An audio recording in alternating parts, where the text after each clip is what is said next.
Everyone, আমার নতুন একটি মিনি ব্লগে তোমাদের সকলকে ওয়েলকাম জানাই। আজ ছিল শুভ রাখি পূর্ণিমা। আমার সকল ভাই দাদাদের জানাই রাখি পূর্ণিমার অনেক অনেক শুভেচ্ছা এবং ভালোবাসা। সকালে উঠে স্নান সেরে পুজো করে নিয়ে রেডি হয়ে নিচ্ছিলাম। আজ বাড়ি যাব দাদা ভাই এদের রাখি পরানোর জন্য। সবসময় তো সম্ভব হয় না, তো এবছর যখন হলো সম্ভব ভাবলাম যে যাই। তো চলে গিয়েছিলাম রেডি হয়ে, বেরিয়ে পড়ে একটু দোকান থেকে নিয়ে নিয়েছিলাম রাখি। তারপরে একটু হাঁটা দিয়ে চলে গিয়েছিলাম মিষ্টির দোকানে, একটু মিষ্টি নিয়ে নিয়েছিলাম। মিষ্টি নেওয়া হয়ে যেতে উঠে পড়েছিলাম টোটোতে। তারপরে টোটো থেকে নেমে হাঁটা শুরু করলাম। আর এই বাবুই পাখির গাছটা না সে ছোটো থেকে আমরা দেখে আসছি, তো তোমার সাথে একটু শেয়ার করে নিলাম। তারপরে চলে আসলাম বাড়িতে। বাড়িতে এসে সবাই মোটামুটি সারপ্রাইজ হয়ে গেছিলো, কারণ কাউকে আমি বলে আসিনি।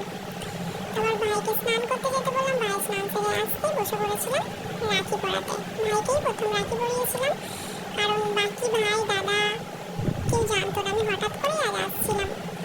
তো ওদেরকে সবাইকে স্নান করতে বললাম। স্নান টান সেরে এই যে প্রথমে চলে আসছিলো সৌভিক ভাই, ওকে পরিয়ে নিয়েছিলাম। তারপরে আমার বড়দাদা আসছিলো, বড়দাদাকে পরিয়ে নিয়ে তারপরে আসছিলো রাজেশ ভাই, ওকে পরিয়ে নিয়েছিলাম।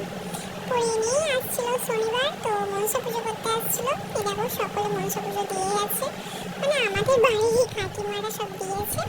তো আমি একটু চলে গিয়েছিলাম ওখানে, ঠাকুরমশাইকে একটু প্রদীপ ধূপ এইসব জেলে হাতাতে সাহায্য করে দিলাম। আর তিনটে দাদা, ওদেরকে এখনো পড়ানো হলো না, কারণ ওরা সবাই গেছে কাজে। কারণ আমি তো হঠাৎ করে আসছি, কেউ জানতো না। আর আমি যখন এসে ফোন করলাম, ওরা বললো যে ওরা রাত্রে সন্ধ্যাবেলা বাড়ি ফিরবে, সন্ধ্যাবেলায় পড়িয়ে দেবো। তো আজকে খাবারে ছিল লুচি, মায়ের হাতে স্পেশাল আলুর দম আর ফুলুরি আর একটু মিষ্টি। সিঁড়ি দিয়ে নামতে নামতে দেখতে পেলাম কাকিমার এই গাছে ভীষণ পেঁপে ধরেছে। আর এখানে একটা সুন্দর না কলকে গাছ আছে, অনেক ফুল ফুটেছে, দেখে খুব ভালো লাগলো। তাই তোমাদের সাথেও একটু ভাবলাম শেয়ার করি। তোমরা সকলে ভালো থেকো, সকলকে ভালো রেখো। আবার নতুন ভিডিও নিয়ে আসবো।